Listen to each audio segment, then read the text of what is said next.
दोस्तों नमस्कार, मैं सौरभ गोस्वामी। हम लोग इस समय पिछोर में और पिछोर में भारतीय जनता पार्टी और कांग्रेस के प्रत्याशी आपस में अपनी रणनीति बनाने में लगे हुए हैं। कोई ब्राह्मण समाज की बैठक कर रहा है तो कोई लोधी समाज की बैठक कर रहा है। आज दो महत्वपूर्ण बैठक है जिसमें केपी सिंह कक्काजू लोधी समाज की बैठक करेंगे तो वहीं प्रीतम सिंह लोधी ब्राह्मण समाज की बैठक करेंगे और थोड़ी देर में यह बैठक दोनों की आरंभ होने वाली है। हम लोग पिछोर में हैं, खास तौर से ब्राह्मण समाज की बैठक को देखने के लिए आए हैं। यहाँ का ब्राह्मण क्या कह रहा है। पिछोर जहाँ ब्राह्मणों के लिए पूजा पाठ करने के लिए एक लेटर जारी कर दिया गया था जब बागेश्वर धाम सरकार और प्रीतम सिंह लोधी का विवाद हुआ था। स्थानीय लेवल पर यहाँ लोगों ने ज़्यादा झेला होगा। उस समय विवाद में क्या क्या बातें सामने आई थी और ब्राह्मण क्या सोच रहे हैं। प्रीतम लोधी ने जो माफ़ी मांगी उसको लेकर ब्राह्मणों का क्या कहना है और इस चुनाव में ब्राह्मण पिछोड़ का किसकी तरफ है, इसको लेके हम लोग चर्चा करने के लिए यहाँ पर आए हैं। चुनाव की अगर हम बात करते हैं तो चुनाव में प्रीतम सिंह लोधी लगातार 2 बार हारे हैं, लेकिन केपी सिंह कक्काजू को दोनों भारी कड़ी टक्कर उन्होंने दी है और इस समय नेट फाइट की स्थिति सामने आ गई है।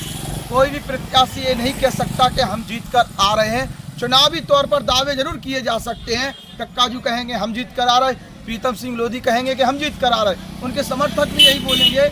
लेकिन 2018 के परिणाम को अगर हम देखते हैं, जिस प्रकार से 2600 वोटों से कक्काजू जीते हैं और प्रीतम सिंह लोधी ने कड़ी टक्कर दी है उसके पहले 8000 वोटों से, इसको यह तरीके से देखा जा सकता है कि लगातार जनाधार केपी सिंह कक्काजू का कम हो रहा है। इसलिए उन्हें भी एक नई रणनीति की आवश्यकता है। दूसरी, ज्योतिरादित्य सिंधिया, जिस प्रकार से पूर्व में ज्योतिरादित्य सिंधिया का सपोर्ट कक्काजू और उनके समर्थकों का था, लेकिन आज के समय में सिंधिया और सिंधिया के समर्थक पूरी तरीके से बीजेपी का हिस्सा बन चुके हैं।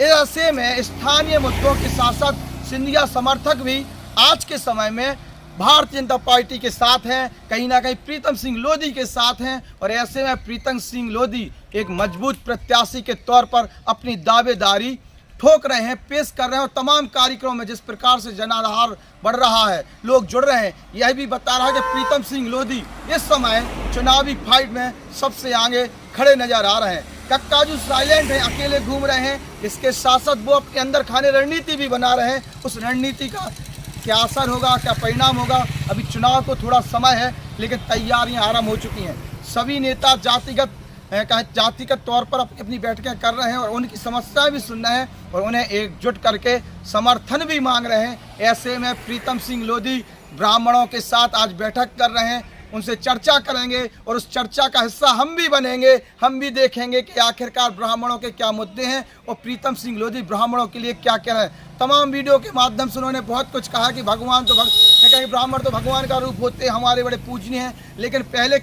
आखिरकार इस प्रकार के शब्द क्यों बोले। दूसरी चीज़, लगातार वो किसी ना किसी मंच के माध्यम से कुछ ना कुछ बोल देते हैं जो कंट्रोवर्सी पैदा कर जाता है। दूसरी चीज़, इसके पहले जब वो ओबीसी के एक पदाधिकारी बन चुके थे या उसके साथ उस संगठन के साथ घूम रहे थे, उस समय भी तमाम उन्होंने कंट्रोवर्सी बातें की थी जिसको लेके ब्राह्मण समाज नाराज है। इस सीट का असर अकेले पिछोर सीट को नहीं है, प्रीतम सिंह लोधी का जो स्थान है या कहें कि पूरे बुंदेलखंड में उनकी जो पहचान है वो तमाम सीटों को प्रभावित कर सकती है। इसलिए भारतीय जनता पार्टी ने सबसे पहले प्रीतम सिंह लोधी को टिकट दी और उन्हें पिछोर में ही रोक दिया है। उनके स्टेटमेंट जो हैं वो कहीं ना कहीं लोधी प्रत्याशियों को नुकसानदायक होते हैं, इसलिए उन्हें स्पष्ट तौर पर मना कर दिया गया कि आप बेफालतू की बयानबाजी बिल्कुल ना करें जिससे पार्टी को नुकसान हो और आप अपनी चुनावी तैयारियां करें। तो हम लोग हैं इस समय परशुराम मंदिर के बाहर और यह पिछोर का मंदिर है और पिछोर में थोड़ी देर में प्रीतम सिंह लोधी इसी मंदिर पर आने वाले हैं और यहाँ पर ब्राह्मण सम्मेलन करके ब्राह्मणों के साथ चर्चा करके ब्राह्मणों का समर्थन पाने का प्रयास करेंगे। तो दोनों ही नेता जातिवादी या कहीं जातिगत जो है चौपालें कर रहे हैं और उनका समर्थन पा रहे हैं। प्रीतम सिंह लोधी थोड़ी ही देर में यहाँ पर अपनी बैठक करके ब्राह्मणों का समर्थन पाएंगे और ब्राह्मणों का क्या है कहना, क्या किस प्रकार के उनके विचार हैं, उनसे भी हम चौपाल के माध्यम से चर्चा करने वाले हैं। बने रहिए हमारे साथ। और पूरे बुंदेलखंड में जिस प्रकार से हम लोग चुनावी चौपालों के माध्यम से पहुँच रहे हैं, बुलंद बुंदेलखंड को लोगों का समर्थन और सहयोग मिल रहा है।